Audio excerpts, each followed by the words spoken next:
भारत के एक छोटे से गांव में रामू नाम का एक गरीब किसान रहता था। उसके पास थोड़ी सी जमीन थी जिस पर वह दिन रात मेहनत करता था। उसकी पत्नी सीता और दो छोटे बच्चे थे।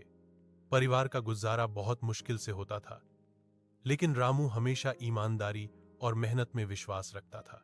हर सुबह सूरज उगने से पहले ही वह खेतों की ओर निकल जाता। कभी बारिश की कमी उसकी फसल खराब कर देती, तो कभी बाढ़ सब कुछ बहा ले जाती। फिर भी उसने कभी हार नहीं मानी। वह सोचता था, भगवान मेहनत का फल जरूर देता है, बस हिम्मत नहीं हारनी चाहिए। एक साल गांव में भयंकर सूखा पड़ गया। कई किसानों की फसलें नष्ट हो गईं। रामू के पास जो थोड़े बहुत अनाज थे वह भी खत्म होने लगे। बच्चों के चेहरे पर भूख और निराशा देख उसकी आंखों में आंसू आ जाते, मगर सीता ने उसे ढांढस बंधाया। हिम्मत मत हारो रामू, अच्छे दिन जरूर आएंगे। रामू ने हिम्मत नहीं छोड़ी। उसने गांव के पास के तालाब की मिट्टी से अपने खेत में नहर बनाने की सोची ताकि पानी पहुंच सके।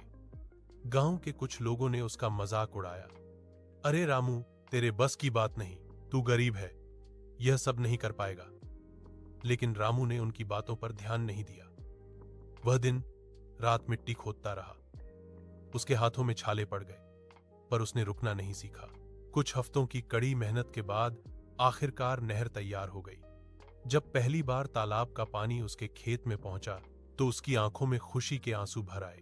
धीरे धीरे उसकी फसल हरी भरी होने लगी। इस बार उसकी मेहनत रंग लाई। फसल बहुत अच्छी हुई। फसल कटने के बाद रामू ने न सिर्फ अपना कर्ज चुका दिया, बल्कि कुछ पैसे बचा भी लिए। गांव के लोग जो कभी उसका मजाक उड़ाते थे, अब उसकी तारीफ करने लगे। कई किसानों ने